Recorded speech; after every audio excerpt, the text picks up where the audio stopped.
Welcome everyone to the Walkoff one more time. January 8th. I'm your host, Vincent. I'm here with my always amazing co-host, Anthony Walsh. Anthony, not that much Mets or Phillies news this week. Not that much news this week to let alone that much.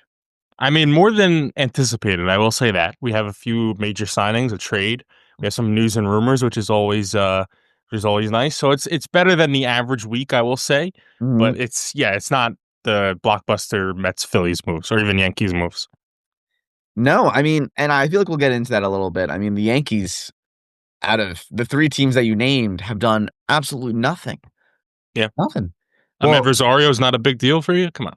oh my goodness. Paul DeYoung, a minor league deal is probably the biggest deal in my history. We'll start off with the Yankees' rival, Tatsuya Imai, the Astros. Now an Astro, 3-year deal, 51 million guaranteed, and could be up to 63 million. I think there's a lot to break down in this deal, but the other thing is we don't really know. We don't really know. For anybody that doesn't know much about Imai, I'll give you the quick rundown on him. So he's fastball slider dominant, especially against right-handed hitters. Adds a little bit more of his off-speed pitches versus lefties. Goes mainly fastball slider changeup.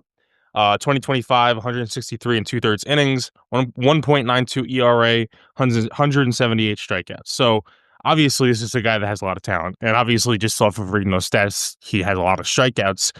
He's also part of a combined no-hitter this past year, April 2025. So take that for whatever that's worth. I mean, I know it's not the same level of talent as Major League Baseball, but still, that's still a pretty cool thing. He joins a pretty solid starting rotation, I think, especially Hunter Brown, who's coming off of the best year of his career. Um, and obviously, the elephant in the room for the Astros is that Framber Valdez is not going to come back. Like, there's pretty much a zero chance, especially after the whole thing where he supposedly intentionally crossed up his catcher. Obviously, that leaves a bad taste in the team's mouth. And there's pretty much been no rumors between him coming back to the Astros. It's been totally every other team that needs starting pitching. So, I like this move for them. I think it's another one of these deals that's not for a long period of time. It's high AAV, and average annual value for anybody that doesn't know that.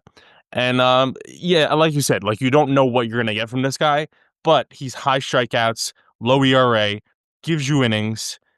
Again, that could totally not translate at all to Major League Baseball. We don't know. But for what we have to work off of, and also the guy's 27 years old. So by the time this contract's over, he'll still be in his prime, theoretically. So that's just kind of the quick rundown on him. My idea for Imai basically is that it could look something like the Imanaga trade or the Imanaga signing. I think this is big because, the Astros aren't, as you said, Anthony, they're not going to get Valdez back. Valdez is not going to be in Astros colors. But is it possible that Imai could be like Imanaga, this guy who was signed totally under the radar, didn't get that much, buzz whatsoever. He gets signed, he comes over, and all of a sudden he starts to ball. I mean, remember when Imanaga came over and his first couple starts? I mean, he didn't allow a run in his first couple games. And I mean, of course, it's not how it ended, but you get a deal like that, and Imanaga has been a really good pitcher for them for what, 2 years now. Yeah, especially with the market that we're dealing with right now for starting pitching, which there's a trade that happened we'll go over a little bit later. But, Mhm. you don't know what you're going to be getting from this guy. But the deal is not crazy whatsoever. It's short term. Yes, you're paying him a good amount of money per year, but for what he did in Japan, it's worth it in my view. And you didn't give up anything. You didn't give any prospects. You didn't give up, which is a valuable thing. Which again we'll talk about later on. For which I have a whole different opinion for a trade that happened. But this is a starting pitching market and just a pitching market in general that is crazy right now. And so if you could get good value on a guy like this, why not? This has potential to be if he's a really good player this year and he's an all-star, which he was an all-star multiple times in Japan. If he helps out this rotation and helps them compete, which by the way, this is a guy that said he wants to take down the Dodgers. He's not a guy that said like, "Oh, I'm looking forward to maybe joining the Dodgers." Like he openly came out and said, "I want to take down the Dodgers," and he has that chance now in Houston. So if he's even a small part of that, that you're getting good value here. So I think that's important too. You know, you're especially before we're seemingly hitting some sort of lockout. The pitching market and the market in general is just so inflated, and I think you're getting good value here for a guy that's not even 30 yet. Yeah, I mean, this could be a really good deal for the Astros, and it could be one of those deals that, puts the Astros dynasty back on track. Uh, I don't know, Anthony. I mean, on a scale of 1 to 10, how good do you think this deal turns out in the end? I mean, for now, I'll give it an 8, but I think it has potential for more. Obviously, again, like we don't know. For all we know, he blows out his arm. Hopefully not, and it's a wash, and he doesn't barely pitch his eye. Who knows? But based off the talent, again, a guy that had an ERA below 2, multiple time All Star, in Japan, pitched in a combined no hitter, has a long track record now. He's pitched back since 2018, I believe, in Japanese baseball. So this is a guy that has a fairly long track record of success now. And again, isn't that old? So I have no reason to believe that he can't have success in Major League Baseball. Not to say he's going to have the same level of success that he had in Japan. But if everything shakes out the way it should, it has potential to be an 8 out of 10 and potentially even a 10 out of 10 if they get the full value out of it. I think it could really work. It could really work. Does he have the potential to take down the Dodgers? I don't know about that. I mean, they're the Dodgers. They're the Dodgers. He's going up against the Kings. Uh, I don't know. You got to build more than just him. It's up to the Exactly. Astros front office. Let me ask you one more question, Anthony, before we move on to another Blue Jays signing. The Astros now. Now, last year they dealt with injuries, to say the least, and Altuve was in left field for some reason that still doesn't make sense to me whatsoever.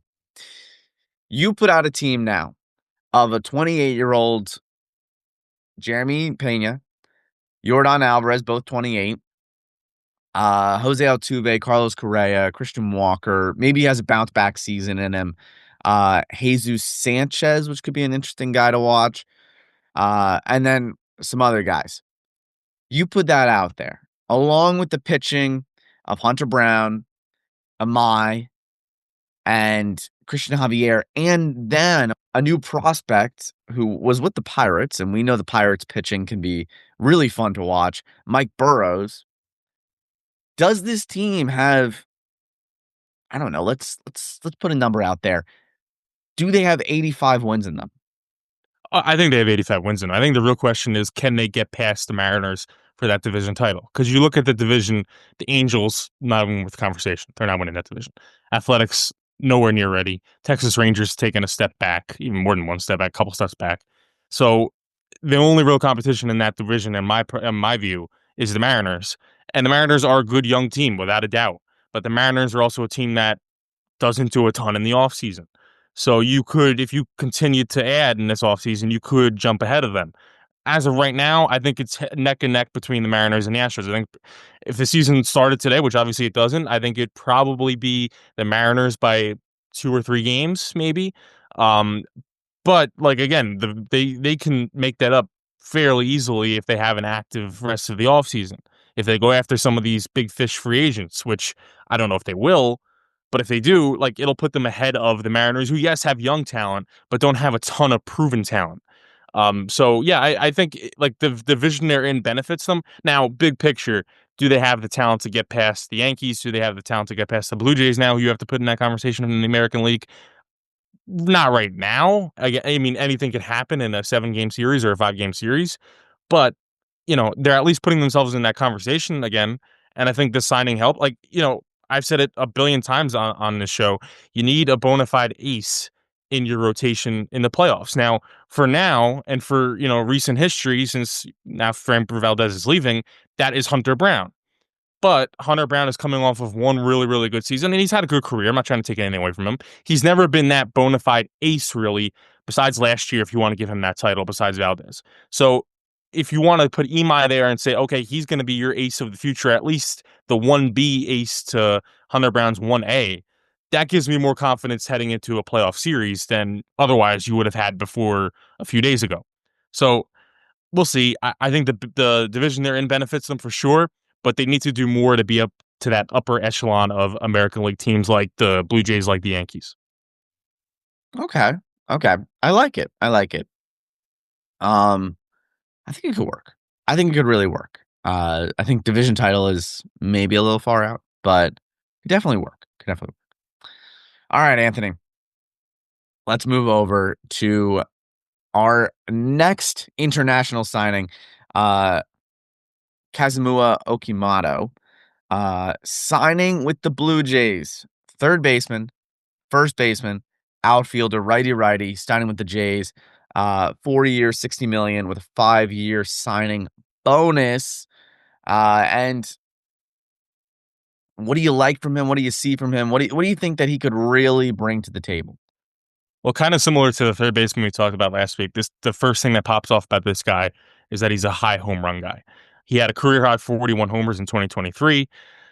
In 11 seasons, he posted a 274, 355, 501 slash line, hit 277 homers and 872 RBIs. So those numbers alone give you an idea of what he is. Also, though, he is a good defensive third baseman. He won a Gold Glove Award twice, not three times, in Japan, and he has experience playing first base as well. So obviously, corner infield experience is good. The one concern I would have, though, he suffered a left elbow injury while playing first base this past year, and it limited him to 69 games. So I don't know if that's something that's going to be, hindering him long term. It could be nothing for all I know. But he's 29 years old now, so he's still in his prime, yes. But I would worry, are his best years maybe behind him? And I only say that because he's played in Japanese baseball for a long time now. I believe he made his debut in 2015, so he's a 10-year veteran of Japanese baseball. How much wear and tear does he have? Obviously the most recent injury is the injury you want to look at first, but I think there is something to be said about that. Now, again, you're giving him a 4-year deal. It's $60 million, so you're not investing that much into him. It's not like you're investing some huge contract into him. But and also the other thing, like, what does this do for them for the Bichette market? Like, I don't, I know that the Blue Jays fans obviously want him back. There's been some rumors that maybe he'll come back, but this does give you some more versatility in the infield. Is this them saying, hey, you know what? If Bichette goes elsewhere, at least we have another option in that infield. And you could also make the same argument that he's there to be paired with Bichette, and then you have really, two really good hitters in that infield. And plus, Bichette's not the greatest defensive infielder, so at least Okamoto could play some good defensive infield, so you could play it both ways. But I don't know. I like it. It's just I hate to sound like a broken record. You don't. It's so hard to analyze these guys because you don't know. You can only go off of what they did in Japan. I'm just curious as to whether you think, like, how does the Bo Bichette market shape out now after this? It's another infielder off. I know he's not playing the same exact position as Bichette, but how does this affect his market? Well, let's just be honest here, Anthony. I mean, look at this lineup as is. There's it's hard to say it. It really is. But is there really any holes in this team? I mean, you have the Gold Glove shortstop and second baseman Andres Jimenez at short for you. Ernie Clement, who just had the best postseason that we've seen in a long time, without winning, I guess. Best postseason is in without winning, is your second baseman. Okamoto is your third baseman, I guess. My one question to you, Anthony, is you said you want some equivalent to Gold Gloves. Now, I bet they're at third base, but I just want to make sure that because uh, he's listed as a third baseman, first baseman, and outfield. Do you know if they were all at third base? I believe they were all at third base, yeah. So I wouldn't move him. I wouldn't move him from third base. I mean But that. he has experience. Like, I think he played a good portion of his time at first base. I don't think he played too much in the outfield. I think he's just his primary position, and the position he was given the Gold Glove Award was for third base. But I think if in a pinch, like, even if not in a pinch, if you just want to sit a guy for a day, he can play. He's capable of playing first base. So there's value there. I mean, you would probably move Barger from third to outfield now, and you have Vlad. I think it's sad to say, but Bichette's probably not coming back either. I mean, the same with Valdez. Valdez isn't coming back because of disagreements with the team. That's fine. That happens. Unless I'm wrong, Anthony, and call me out if I am. I don't think there was any bad blood between Bichette and the Blue Jays. I just think it might be a lack of room. I mean, you're signing all these guys. Dylan Cease got picked up for a huge amount by this team. I just don't think this is Bichette's spot.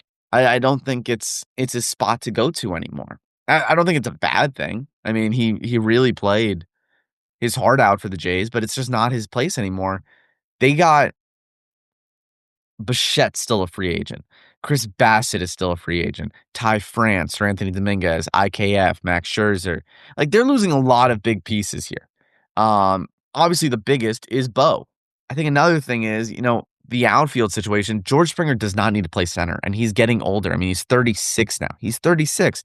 If you just have him focus on his bat, you don't have to worry about him, tearing his ACL in the outfield or not being able to run down a ball quick enough or all these questions. He's 36. You put him at the DH position, he can kind of do a Schwarber type deal and just focus on hitting. Doesn't have to work on two sides of the ball anymore, just has to work on one side of the ball. But you're going to lose Bichette because of it. Because where are you going to put him in the infield? Where are you going to put him? And you're going to be, all right, well, the player that we're taking out isn't proving themselves anymore because Jimenez proved himself. I mean, he's a Gold Glove winner. You got him for his glove. Are you going to lose him because you want somebody without a glove? And Clement proved himself insanely. I mean, he has the potential. If he shows out this season, he has the potential to be just like Bo Bichette. Maybe a little less power in him, but he has the average. He has the average. It's right there. It's staring you down. If I'm the Blue Jays, I'm saying, all right, we had a good run with you, Bo, but we didn't get to the World Series with you. We made it to Game 7 with you, but now we're bringing in Okamoto. Okamoto, I think that's how you pronounce it. We're gonna figure it out on March 26th when opening day is. We'll figure it out. I don't know, Anthony. Am I wrong? Like, am I insane? I mean, here's what I'll say.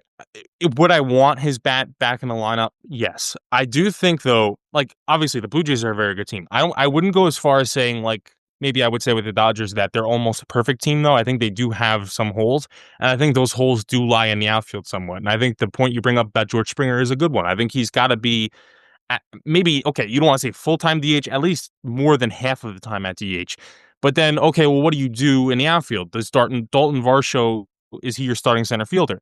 Do you go elsewhere? Do you look at some of the outfielders on the market? Like, how do you handle that then? Because, because George Springer, even though he's an older guy now, he was a solid center fielder last year. And he, obviously, the bat is still there. So he was something you didn't have to necessarily worry about. You take him and put him in the DH spot, which could be great for his hitting. Okay. Is Varsho going to be even close to that guy in center field? Probably not. Varsho's a solid player. He's not special though. I don't think I'm crazy in saying that.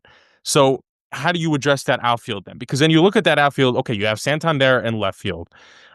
You have, let's see, you have Assenbarger in right field, and then you have Varsho in center field, the way it is setting up right now.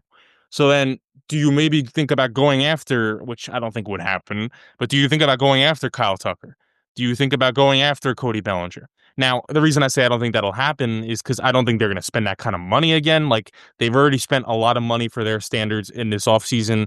How much more are they going to spend? Again, I'd love to be wrong for their sake because they're a team that's rising in the American League and they have all, the chances to compete in that league. But I don't know if they're going to have a payroll that's like up there with Dodgers, up there with the Yankees, up there even with the Mets. I don't know. So if I was a Blue Jays fan, I'd like to see them do that because imagine you add Tucker to this lineup. Like, then you're really talking about them being way better than the Yankees, being on the same par with the Dodgers. Then we could really have that conversation. Like the way we're talking about it right now, we're like, yay, like the Blue Jays are giving it a really good fight. And, they really took the Dodgers to the brink last year. But you add Kyle Tucker to that lineup, all of a sudden, this is like almost an all-star team level lineup. So, we'll see. It's not that they're not good enough as it is, but if you want to take it to that next level, then you sign one of those premier outfielders. I think you're right, Anthony. And the one thing that you mentioned the Blue Jays spending money, and they've done a lot of it this year. Boris said a quote, and I gotta find it. I saw it. Here it is. Okay. This was tweeted out by Keegan Matheson. When asked about the slow develop market for position players this winter, Scott Boras jokes, well, that's Ross's fault. Boras has once again heaped praise upon the Blue Jays, calling them a state-of-the-art organization. Probably for their, they're going out and getting everyone. I mean, Right. They're giving his clients money, so he's happy about. Yeah, that's yes, just, and I think he's very happy about that. But I don't think they're going to give Bichette money. I don't think there's any need to make it there. All right. Well, we got some more trades, a big trade to talk about, and then of course the Kyle Tucker uh, debate. Anthony, before we get to Tucker, all right, I have to ask. I'm going to give you some names. All right, and this is just probably the best free agent still on the market. We'll put it that okay. way. All right. What I'm asking is, would you take any of these over Kyle Tucker? Not Okay. just, let's just say you have a team with everybody's pretty mid. You have the Marlins right now. There's nobody that has, I don't know. Everybody's expendable, basically. But you're bringing in a big free agent. Which one of these would you do it for? Some big names. Bo Bichette, Alex Bregman, Kyle Tucker, Marcelo Zuna, Framber Valdez, Ranger Suarez, Zach Gallen, and Cody Bellinger. Are you taking any of these guys over Kyle Tucker?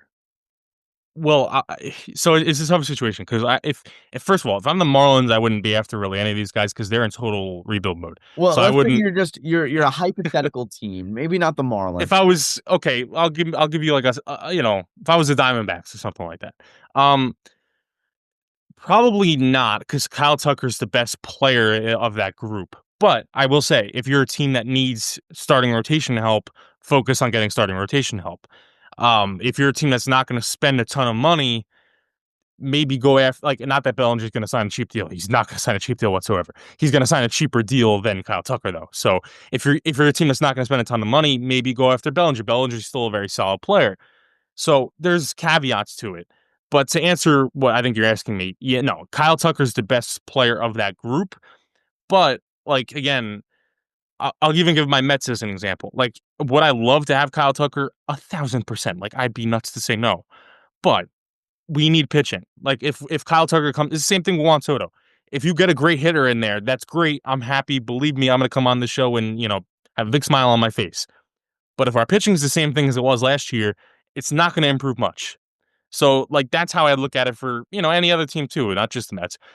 So, like, yeah, Kyle Tucker's the best player out of that group, but you also have to attack your needs first. Like, don't just go and sign Kyle Tucker and say my lineup's fixed while your rotation is not good. All right. I think you kind of got the question. I have to be honest here. I think we're looking at Tucker the wrong way. I really think we are. And not saying that he's a bad player. I mean, he's clearly a great player. But in my eyes, I mean, looking at Kyle Tucker, I got to look up his stats really quickly. So give me 1 second. Oh, not Kyle Hendricks, who retired. Kyle Tucker. Kyle Tucker, in my eyes, he's a fantastic player. I mean, last year, an all-star. Oh, excuse me. 266, 377, 464 slash line. Uh, but in my eyes, and not to be rude or anything, I don't think he's the most proven player on this list. I get it. He's 29, so he's probably the youngest player on this list. But if I'm in real need of going out and getting someone that's going to prove themselves, uh, maybe for a long-term deal, I feel like I'm going with Bichette. On the offensive side, I'm getting Bichette. I think he's more proven than Kyle Tucker. I think he's just more proven. And yeah, less all-stars and he had a bad year back in 2024, but he's a guy that I really think can bounce back. And he's younger. He's younger than Bichette or than Tucker. I think, and maybe it's different in the market than it is, on this show. I feel like we're looking at Tucker the wrong way. I don't think he's a good add-on to a team. I feel like you bring him on, he's a good add-on. You need a Juan Soto. You need a Bryce Harper, a Kyle Schwarber behind him, or a Jose Ramirez on the team or a Vlad. You need someone on there. He can't be your cornerstone player. The Astros clearly saw, and maybe it's not clearly, but maybe they're saying he's not the cornerstone player that we needed him to be. He just wasn't. Maybe he's the guy that you need someone to build around. You need to build around. I'm not saying Bichette's a cornerstone player, but he can really improve a team. I don't know. Here's That's the Vincent take. I don't think it's a crazy take, but here's what I would say in response to that. Number one, you have to look at the needs of the team. So I'll just go Mets. The Mets don't need really much more in the infield. Now, I would argue they do, but they're not going to get rid of Brett Beatty at third base. So it's a moot point. Like the infield kind of is what it is. So they're probably not going to make many more infield additions. So you're going to be going after an outfielder. That leaves Kyle Tucker. Besides that, though, Kyle Tucker, I still think is the better hitter than Bichette. And the reason, like, it depends what you want. If you want a higher average guy, okay, go with Bichette. If you want a guy that's going to give you a lot of home runs, go with Kyle Tucker. And normally I'm not the kind of guy that says like, give me the guy with a ton of home runs, because it's not like I see home runs and my eyes light up. But Kyle Tucker not only gives you a lot of home runs, he also gets on base. Like he had a higher on base percentage than Bichette this past year. He had more home runs, not a ton of more home runs, 22 as compared to 18, but still more home runs than Bichette. And his whole career has been a higher home run guy. Another thing, the speed aspect of it. He by far has more. He had 25 stolen bases compared to 4 for Bo Bichette. And the last point, again, I'm not saying I'll bring up the defense for Bo Bichette again. Bo Bichette's a bad defender. I'm not saying Kyle Tucker's a good defender. He's average at best, but he gives you more value defensively than Bichette does. And I think, I know Bichette's younger, but I think as both players get older, that defensive aspect is important. Like as much as I love Juan Soto, and he's not a horrible defender by any means, but the defense is going to become a problem sooner rather than later. So that's something you have to think about. And I think that's also true with Bichette. Like, 3 years from now, or maybe even sooner, who knows, is Bichette going to be good enough to be just a total DH and do nothing in the field? Probably, yeah. I mean, on certain teams, but do you really want that? Like, let's say, the market a few years from now, you might have a couple really, really good DHs out there and you have Bo Bichette pencil in, you're paying him a ton of money, like that would concern me. But I mean, I definitely agree with your point. It's closer than people give credit. Like people don't give Bo Bichette enough credit, even after the postseason he had. I 100% agree with you on that. But I do think Kyle Tucker is the better overall player just for those reasons. I think and I also think he's probably going to age better. I think Bichette, as young of an age as he is already having defensive problems. That concerns me. When you start seeing a player's defense wither quickly, like again, I could be totally wrong, but usually when that happens, it's a sign of things to come. I'm not saying Kyle Tucker's a gold glover, but he's better than Bichette defensively. So at least for the Mets, maybe I'm just coming at it from a Mets point of view. At least for the Mets, I'd much rather Tucker than Bichette. And I think for most teams out there, I'd rather Tucker than Bichette, just because Bichette's going to command a huge, huge contract. And I don't know if he's necessarily going to live up to it. Okay. Okay. I can see that one. I can see that. I think there's I can't get behind it. I can't get behind it. And I don't know. All right. Last piece of news of the day. Edward Cabrera getting shipped off from the Marlins over to the Cubs for number 1 prospect and 2 other prospects. And this one has good news written all over it, I think, for the Cubs. I mean, they look like they're in a win now mode, and I think this is good for them. Owen Cassie is being dealt. He's the Cubs' number 1 prospect. Here's my thing, though. I mean, we've seen so many players dealt in offers like this. I feel like the Christian Yelich deal. Brewers sent over 3 huge prospects, and I think they made a combined total of like 40 games in the major leagues. And I think it was all from Lewis Brinson. One of them went to go play football at Alabama, which I think is insane. I mean, imagine wanting to go back to college instead of playing Major League Baseball because you're on the Marlins. That's bad. Owen Cassie going over to the Marlins.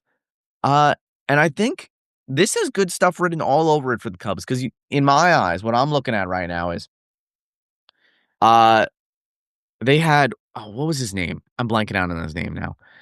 Their rookie third baseman this year. What was his? Uh, Key third baseman. Let me see. I could get it for you. Matt Shaw. Match. There you go. There you go. Matt Shaw. Matt Shaw was your top prospect last year. This year he's on the team.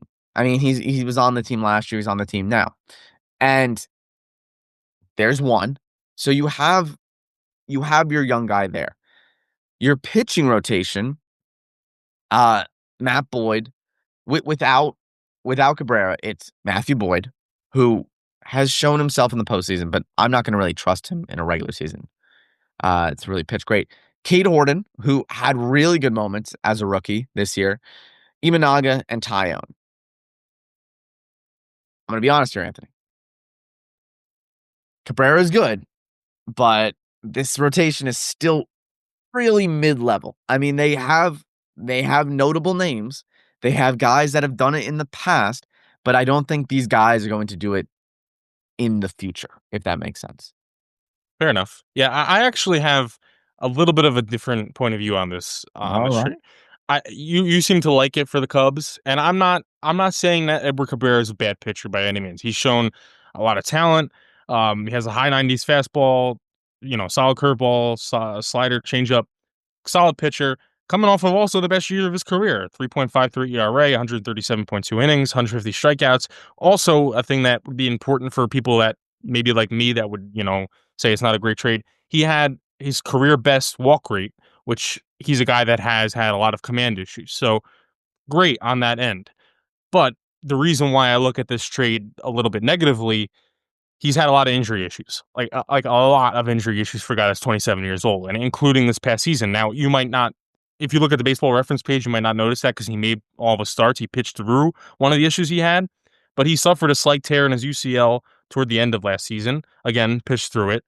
And he also had shoulder issues in both 23 and 24, plus elbow tendonitis in 2022. So now, look, can he be healthy? Maybe he can. But, I can't, for a guy that's this young to have this many arm issues concerns me. It's not like he's having, just random, maybe a leg issue, maybe I don't know, a finger issue, whatever, just random stuff that you can't say is chronic, but to constantly have issues with your pitching arm would concern me. The other thing that would concern me is you gave up your number one prospect in your organization. Now, again, you can make the argument like, I don't want to be a prospect hugger, and people hang on to these prospects and they turn into nothing. Okay, I could take you face value on that, but even if I take you face value on that, your number one prospect for a guy that's coming off of, again, a very solid year, but not that good of a year, and has a track record of injuries. And not only did you give up your number one prospect, you gave up your number 11 prospect too. So close to being two top 10 prospects in your organization. And by the way, the guy that's the number one prospect is a top 50 prospect in all of Major League Baseball. So it's not like he's just highly regarded in the Cubs organization. He's highly regarded in general. So, I'm not saying that Edward Cabrera's got very good stuff. He has the potential to be a top of the line pitcher in the game. Bar none, that's period stop. But you have to factor in the injuries. You have to factor in that he's literally coming off of a slightly torn UCL, which, if it gets worse, is full-blown Tommy John surgery, and then he's out for a year. Not saying that's going to happen, but it has potential to happen. So it would worry me. And I'm not claiming to be a prospect expert. Quite frankly, these guys I had never heard of before, but yesterday. But looking into them, it would just worry me. If I look at it, would I be comfortable with my team making this move? I would look at the positives. I try to be positive about it. I would also give you the argument the next day on the show that why couldn't we give up? Oh, okay, you want to give up a good prospect, fine. Why couldn't we give up our number 11 prospect plus 3 mid-level prospects? Plus maybe, or if you want to take away some of the mid-level prospects, maybe somebody in our organization and had a solid year last year that could give some big league level talent now, but isn't, some great player. Why couldn't we do that instead of giving up our literal number one prospect in our organization? If you're giving up your number one prospect in your organization, you better be getting a proven guy that doesn't have much of injury history, that's coming off of a really, really good year. Cabrera's not that. He has the potential to be that, but he hasn't been that yet. And so that's what would worry me from the Cubs fan standpoint. From the Marlins fan standpoint, I'd be happy about that. Obviously it stinks you're giving away a young pitcher who's pitched well for you, but you're a team that's still in heavy rebuild mode. You have young talent. I mean, the Mets saw this last year. They knocked us out of the playoffs, and that wasn't for no reason. They weren't a good team, but they weren't a bad team. They have young talent. and you're adding potential future really good players to your team. And you're adding a number one prospect in an organization. You're adding a guy that's almost a top 10 prospect in an organization. So we'll see. But I think for the Marlins, I would have no problem with this. You're giving away a guy who wouldn't be a part of your long-term future anyway. You're giving away a guy that has a lot of injury issues. Why not bring in some top prospects? So I'm not saying this can't work out for the Cubs. As I said at the beginning of our broadcast, the starting pitching market is crazy. I understand it. I would just rather spend on a free agent and have it not work out than give up prospects and have it not work out. Like, that's a dangerous game you play when you give up prospects and have it not work out. Okay. Okay. I like the take. I like the take. I understand. My only thing is I like even before and after this move, I like what is the direction of the Marlins? What is their direction? I mean, they're they're not building around anyone. They're not holding on to anything. I mean, they're getting big hauls and prospects from this offseason. I think that's pretty cool in some I regard. think that's the answer. I don't think they have. I agree. They don't have a piece to build around yet, but they're acquire. It's kind of like just acquiring as many prospects as you can that are highly regarded and kind of seeing what sticks. Which I don't know if that's the smartest strategy, but it can work. Like, it can at least propel them to being relevant again. It could propel them to being somewhat competitive again. Remember, they were in the playoffs not that long ago. So we'll see. I don't. I mean, they're still in rebuild mode. I'm by no means am I saying that the Marlins are going to compete with the big boys in that division. But like, if some of the, let's say this number one prospect sticks, and let's say some of the other prospects they've gotten have stick, all of a sudden like, kind of look at the Washington Nationals. The Washington Nationals not that long ago were totally pathetic. They were not good last year, but they were better. And you're seeing pieces come into the team that could build them for the future. I don't see any reason why the Marlins can't do that. I mean, it doesn't necessarily mean they will, but it's possible. And I think this trade could be a step towards that. I think I don't know. I mean, just looking at their lineup right now, there's nothing there. The only guy that I really see, I'm like, oh, that could be pretty fun to watch is Xavier Edwards. Kyle Stowers is there, who was an all-star last year, but I don't know. Time has to prove itself. My last take about this trade, it gives me a lot of reminders. And when I heard about the rumors and everything, I was like, this, I feel like I'm getting deja vu here with a different name. Last year, am I going to use a little bit of a bias? Yes, it's okay. The Phillies made a trade with the Marlins for a guy that had not proven himself that much, had a lot of upside, and is now going to a team with a playoff potential. Jesus Luzardo last year got traded. And the year prior, he had injuries. He only pitched 12 games the year before. Last year, yes, he had bumps. Talk about highs and lows. This guy had some of the worst high or the best highs and the worst lows that I've seen in a Major League Baseball pitching season ever. He gave up like 15 runs to. I'm going to look at the game logs in a second, but let's see if I can look at them right now. Pitching game logs from 2025. He had some of the best highs I've ever seen. He had against the Dodgers 7 innings, 2 hits, 2 walks, 8 strikeouts. In March, April. And then he had some of the worst lows that I've ever seen. Against the Brewers, he went 3 1/3, 12 runs allowed, and 4 strikeouts. And then he bounced right back against the Cubs, 6 innings, 10 strikeouts, highs and lows from this guy. Anyways, that's what I'm trying to tell you. I think that if the Cubs are correct about this, if they clearly see something that's good in this guy, this could be really a big move for them. Could it be their ace? I don't think so. I don't think so. I feel like we're going to see Cade Horton maybe take a step up this year or maybe take a step back. I don't think he's going to stay where he is. Imanaga needs to make a decision. I mean, he's been good the last 2 years, but he needs to step it up if this team wants to be playoff potential. They just need it. I think that this deal has really fun upside to it. It has really fun upside. I mean, Edward Cabrera has had a lot of time in injuries and all this. And sometimes I think this is just how sports works now. I mean, what the Giants had somebody on their IL because of an injury or because of an illness, and then he showed up at a Knicks game and said, I'm not sick. I don't know why they put me as that." Oh, Theo Johnson. Yeah. Theo Johnson, yes, Theo Johnson. There you go. I just think sometimes when you're on bad teams, and I'm not saying that, Edward Cabrera has ever faked an injury or anything, but I think if you are Edward Cabrera and, you get kind of the injury bug, are you more willing to play on the Marlins or are you more willing to play on the Cubs where you'll play through it for a couple more games until the team sees that you're doing bad instead of, all right, well, you want to know what? I felt a sharp pain in my rib cage. I'm just not feeling like starting today. Or, I woke up on the wrong side of the bed. Maybe put in somebody else to start for me against, a team that we were already going to lose to, regardless if I give up 1 run through 7 or give up, 7 runs in 1 inning. Like it's just how it's going to work. I think this deal works for them. If I'm the Cubs, I'm like, all right, we're probably going to lose Tucker. We have to make some kind of move. I'm not saying this is the move, but it's a move, hopefully in the right direction. Mhm.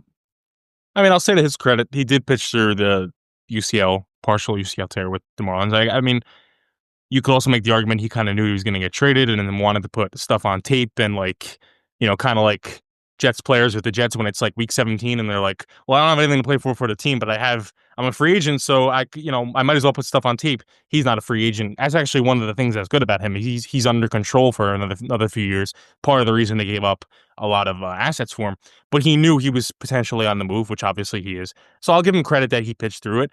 I mean, we'll see. You could definitely be right again, what would just worry me, and maybe this is just a Mets fan speaking to me because we've had a lot of guys that have arm issues. When I see arm issues in the past for a pitcher that's not that old, it just worries me that in the future, especially when he hits 30 or gets close to hitting 30, what will that look like? Now, we've seen guys have arm issues and, all of a sudden it stops and they're really good in their prime. Maybe he'll be that guy. For the Cubs' sake, definitely hope it's that guy for them. Um, I just tend to look at that with a kind of a negative point of view, but we'll see. I think it'll be fun. We'll see. I think it's a good point. All right. Anthony, we are coming to the end of our show today. Gonna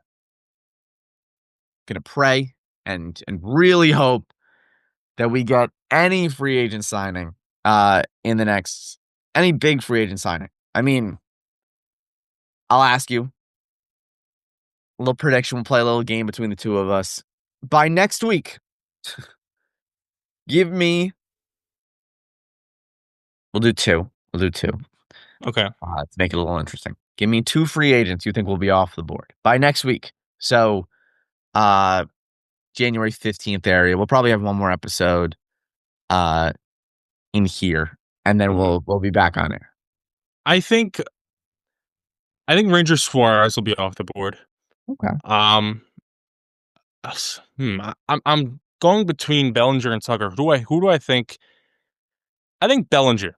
I think Tucker's going to wait a little bit more. Just because he get, he's going to get a ton of money, and Bellinger's going to get money too.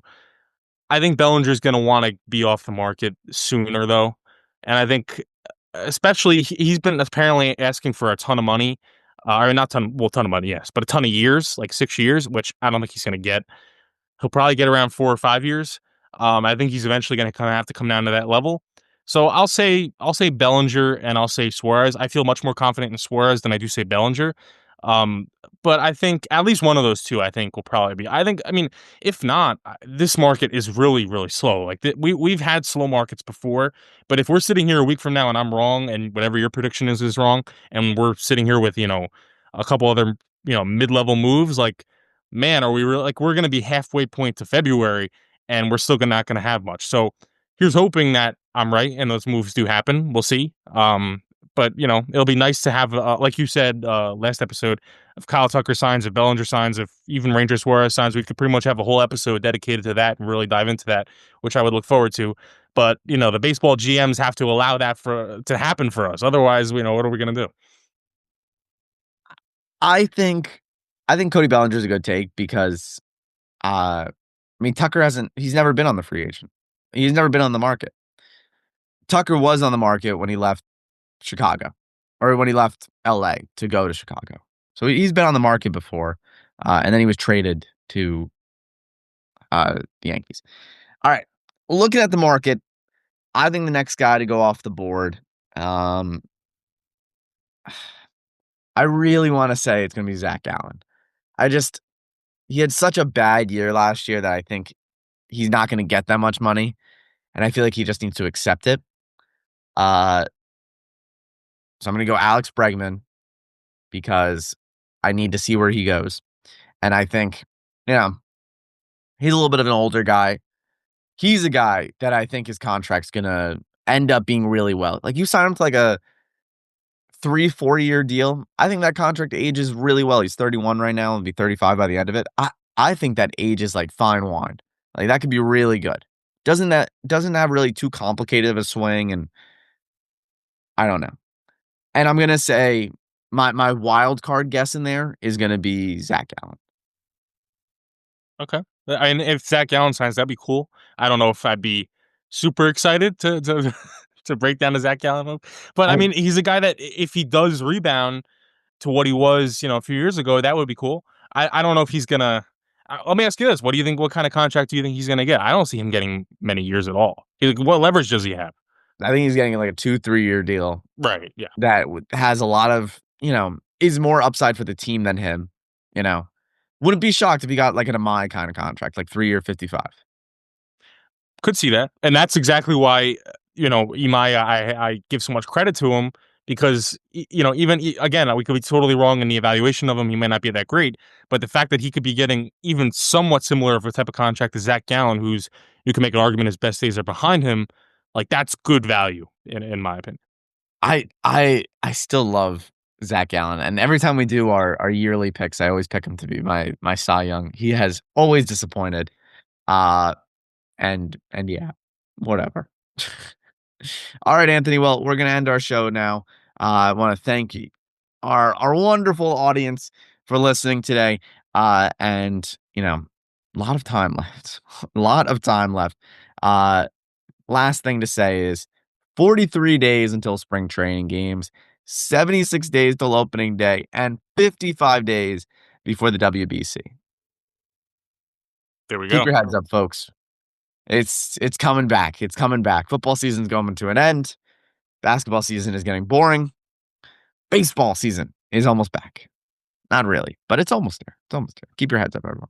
All right. Thank you for joining us, and we'll see you next week on The Walkoff.